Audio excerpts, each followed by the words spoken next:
A radical look at Scottish history with Stuart McHardy, Part 11, Not the Wars of Independence. In the period following the death of the Maid of Norway, the machinations of the various contenders for the job of King of Scots are well documented. However, the period after the direct military intrusion by Edward I of England is generally referred to as the Wars of Independence, and I find this term, as well as being historically inaccurate, offensive. If you said to a Frenchman that the Maquis in the 1940s were involved in a war of independence against the German Reich, he or she would probably consider themselves to be quite entitled to scalp your lug.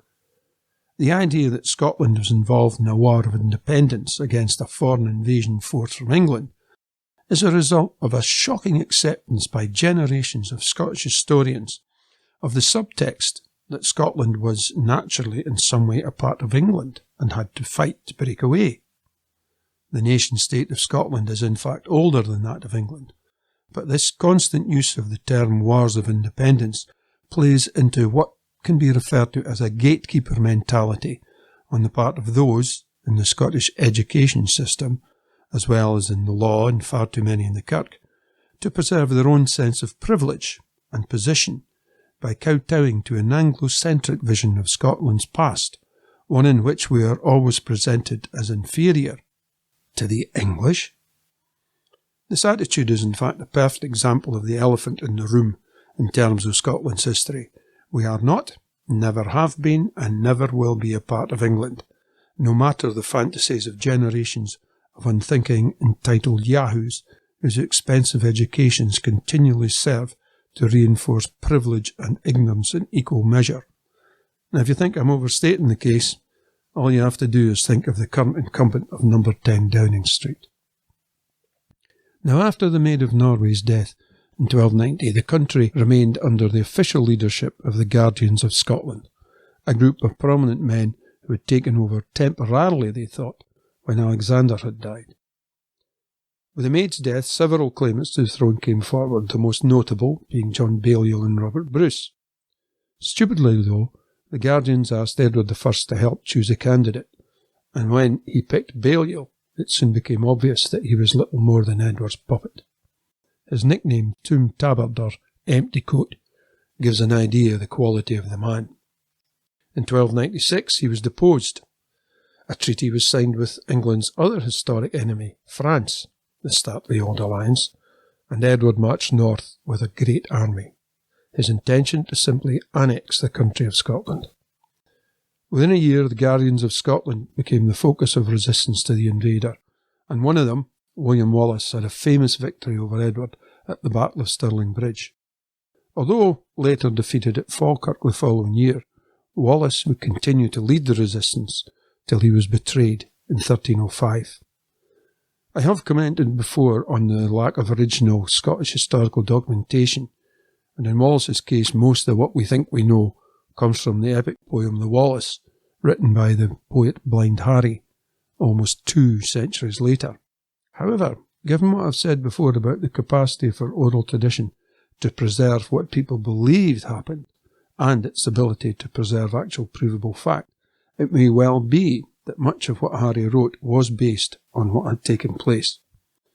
What is perhaps more telling is the manner of how Scotland's history has been presented is that we have so few extant contemporary references to Wallace. We know of some of his battles, his judicial murder by a foreign king on a trumped-up charge of treason, but not really a lot else. Did this come about because contemporary and later chroniclers and historians were put off by the fact that he was not an actual aristocrat? Given the gatekeeper mentality already referred to, and the desperation of generations of so-called Scottish aristocrats to suck up to their English counterparts, this is not beyond the bounds of possibility. In the eyes of the people, however, Wallace has survived as a hero, something reflected in the wildly unhistorical Hollywood rendering of his life by Mel Gibson, which, however, did strike a chord with many Scots. Politicians and historians both know that a nation at war needs heroes, and given the length of time that Scotland was forced to be at war with England, Wallace seems to have fitted that bill over a remarkably long time. In a situation where the enemy could muster many more troops than the Scots had available, both Wallace and Bruce often used small-scale, fast-moving forces to harry and weaken the English. This type of what we would now call guerrilla warfare had been used as far back as Roman times by native warrior bands, drawing on the ancient traditions of intertribal cattle rearing. Edward I was known for being a ruthless, even brutal man, and hung King Robert's sister Mary in a cage in Roxburgh, subjecting Isabella, Countess of Buchan, who had crowned Robert king, to a similar fate at Berwick Castle. A feudal king, but not a paragon of chivalric knighthood. He clearly thought that his invasion and victories over the Scots had granted him overlordship of our ancient nation, but, like the Romans, Northumbrians and Vikings before him, he was wrong. Edward died on his way north on another campaign against the Scots in 1307, to be succeeded by his son, Edward II. Now, like his father, Edward II was dead set on conquering Scotland, and the war continued. By 1309, Robert Bruce had consolidated his position enough to hold a parliament, but he was still vulnerable, partly because he had been excommunicated by the Church after the murder of Comyn in Greyfriars Church in Dumfries. From 1310, the tide of battle began to turn in favour of the Scots, and this culminated in the Battle of Bannockburn near Stirling in 1314. Although heavily outnumbered by the English army led by Edward himself, and which had significant numbers of heavily armed cavalry, Bruce's tactics of using his predominantly infantry troops in schilterns or spear phalanxes won the day, and the English army was crushed. Some estimates of the casualties on the English side go as high as 11,000 of the original 16,000 soldiers, though one English chronicler later claimed it was around 1,200. Many stories have been told about this battle, and one local one is particularly colourful.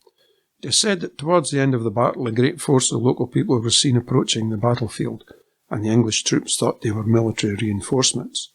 In fact, this was the local population, with a considerable number of women and children turning out to help win the day.